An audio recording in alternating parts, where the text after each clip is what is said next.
Hello అండి, అందరూ ఎలా ఉన్నారు? మేమైతే బాగున్నాం. వెల్కమ్ టు ఆ ఛానల్ సుమతో ముచ్చట. అందరికీ దసరా శుభాకాంక్షలండి. ఈ ఇయర్ మనకి 11 రోజులు పండుగ రావడం విశేషం. అందులో 4వ రోజుగా శ్రీ కాత్యాయని దేవి రూపంలో ఉండే అమ్మవారు మనకైతే దర్శనం ఇవ్వనున్నారు. ఈ సంవత్సరం తృతీయ తిథి 2 రోజులు రావడం వలన మనకి 3వ రోజు శ్రీ అన్నపూర్ణాదేవి రూపంలో, 4వ రోజు శ్రీ కాత్యాయని దేవి రూపంలో దర్శనం అయితే అమ్మవారు ఇవ్వనున్నారు. ఇప్పుడు శ్రీ కాత్యాయని అమ్మవారి విశిష్టత ఏంటి, ఆ రూపాన్ని పూజించడం వల్ల వచ్చే ఫలితం ఏంటి అనేది క్లుప్తంగా తెలుసుకుందాం.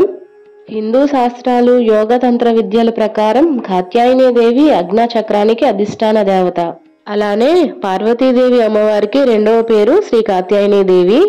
అలానే కాత్యాయన మహర్షి కుమార్తెగా శ్రీ కాత్యాయని దేవిగా కూడా చెప్తూ ఉంటారు.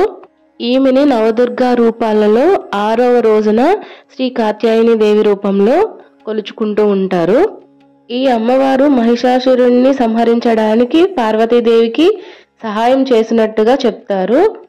శక్తయంలో అమ్మవారిని శక్తి, దుర్గా, భద్రకాళి, చండీల అపర అవతారంగా భావిస్తారు.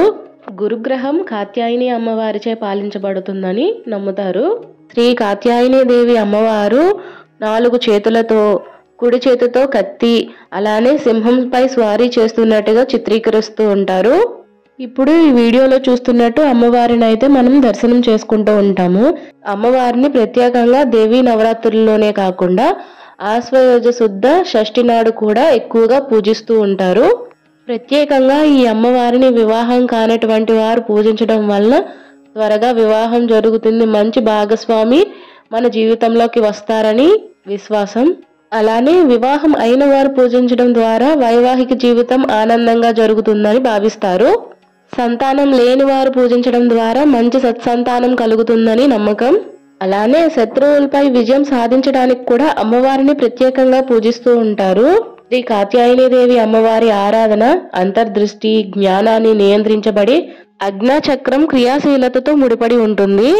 ఇప్పుడు ఈ వీడియోలో భాగంగా అమ్మవారిని దసరా నవరాత్రులలో ఏ రంగు చీరతో, ఏ పువ్వులతో పూజిస్తారు అనేది తెలుసుకుందాం.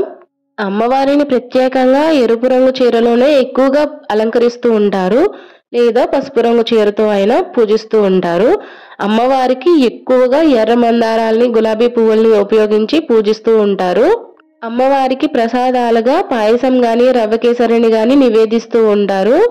ఇప్పుడు మనకి దసరాలో 4వ రోజుగా శ్రీ కాత్యాయని దేవి అమ్మవారిని శ్రీ కాత్యాయని అష్టోత్తరాలు గాని, స్తోత్రాలతో గాని, లేదా ఓం శ్రీ కాత్యాయని దేవ్యే నమః అన్న మంత్రాన్ని కూడా జపిస్తూ అమ్మవారిని ధ్యానించడం వలన మనం ఇందాక చెప్పుకున్న ఫలితాలన్నీ కూడా కలుగుతాయి.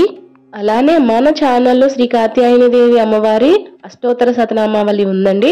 ఎవరైనా పూజించుకునే వాళ్ళైతే మాత్రం లాంగ్ వీడియోస్ లో చెక్ చేసి అమ్మవారి అష్టోత్తరం పెట్టుకునే పూజ అయితే చేసుకోండి.